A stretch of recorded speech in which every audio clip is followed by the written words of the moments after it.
Guys, just back from my Pilates class, and I'm in shock. You may have seen the game yesterday, and there was a fella there who scored a goal.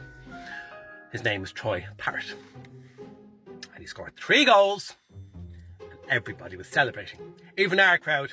We had a conference call yesterday and we said we would jump onto this bandwagon, and we got behind it. I can see them all my friends are tweeting about it and saying, come on Ireland, up the Irish guys and thems. But I want to let you all know this. Parrot is far right. You heard it here first. That man is very proud of his own country. He's happy to put a far right flag around him and say that he's proud of his country and everything it stands for. Does he not realise our country is racist? He obviously has no clue.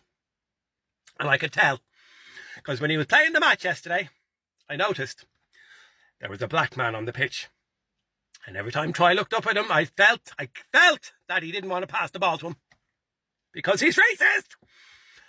You might not have spotted that, but know this. Know the enemy. Know the enemy. They're always in the shadows. And this is the new poster boy for Ireland. We know he's the new far right poster boy for Ireland. Just watch this space.